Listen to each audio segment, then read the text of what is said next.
Hello guys, doing another video here. So apparently this is a sundew, and I have no idea that this is a carnivorous plant also. But to give you a bigger picture on how this plant looks like in person, I'll zoom out. And there you go. So it's in a pot with my Nepenthes bicalcarata red flush. So I got this plant for free.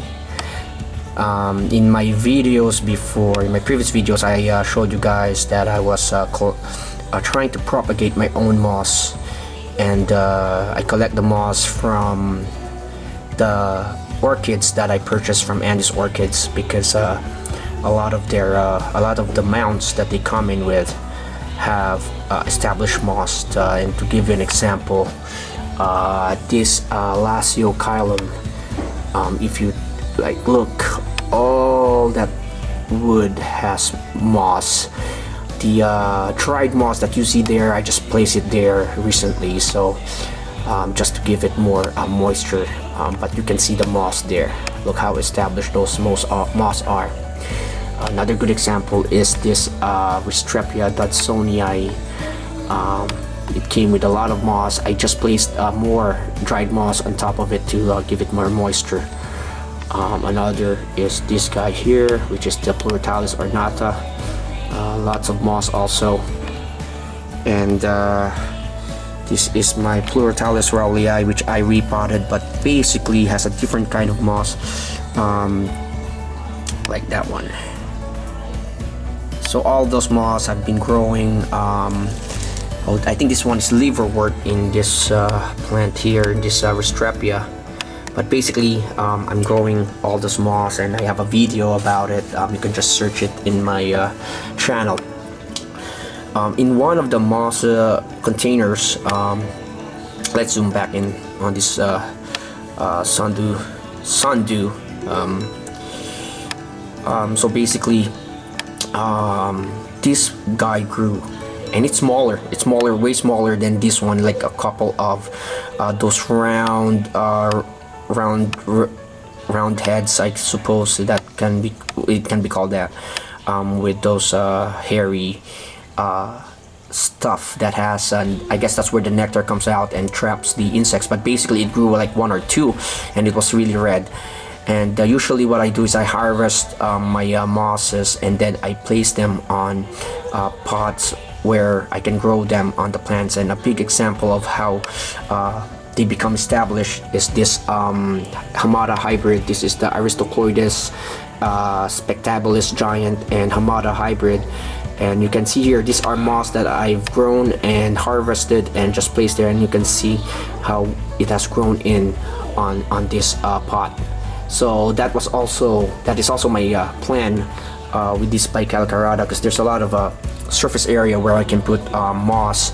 As an example, in this one I've been trying to spread out the liverwort, but I guess the humidity, it wasn't too humid in the original location I placed it, so it didn't grow much.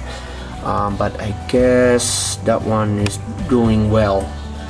Anyway, those are just the examples of what I'm trying to do.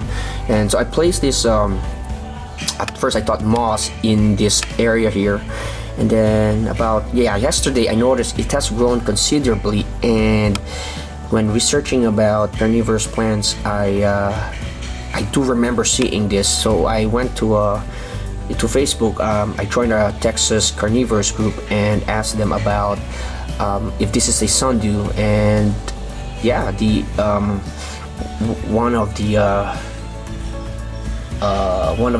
members immediately responded that it was a sundew, and another member showed me how we repotted his Nepenthes, and this guy popped up. So I'm pretty sure this could have been because I've been reusing long fiber sphagnum moss, because if you guys have been watching my videos, I've been talking about how expensive they are, and I just don't throw them out as long as they look good and they don't have any issues with pests or diseases.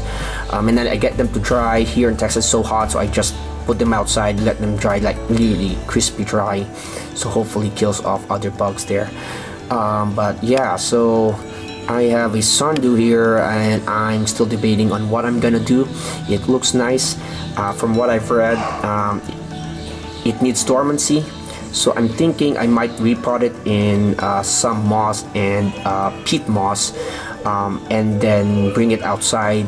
Unlike the Venus flytraps and the Sarracenias, they can't be in full sunlight, in full direct sunlight. So I already have a shaded spot for them, and then my plan is let it go through dormancy when it gets to winter, because the temperature or the weather here in Texas, from what I've read and research, is perfect for dormancy because it doesn't snow, at least unlike what happened before, like February of last year, where the snow was really bad.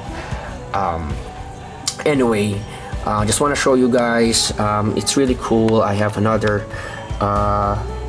carnivorous plant, and it's free, and it is really nice with that red coloration, and yeah, it's perfect.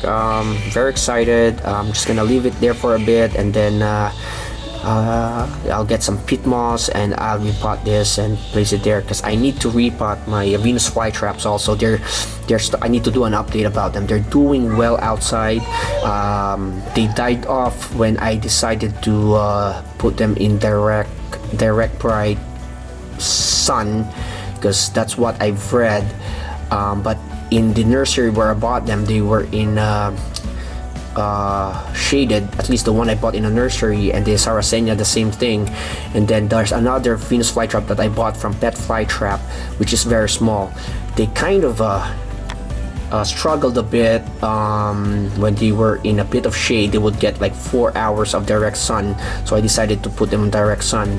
They died off a bit, but I just kept watering them, and now they're starting to grow again, and they look really nice. So I'll do an update about those guys, but basically I'll keep this outside also, but in a shaded area, and let them go through dormancy. What I really not like about plants that go through dormancy, at least with the Venus flytraps, is I don't need to find them a spot here in the grow tent, because I'm running out of space. So yeah, I mean, it's a great side project. It's free. I don't know how much this really costs in the store online, but from what I think, they're just very common, so I don't think they're expensive. But hey, it's a free plant, and they're doing good in here, so yeah, very excited. So yeah, that's it. Just a quick update regarding my new carnivorous plant, a sundew. Okay, bye.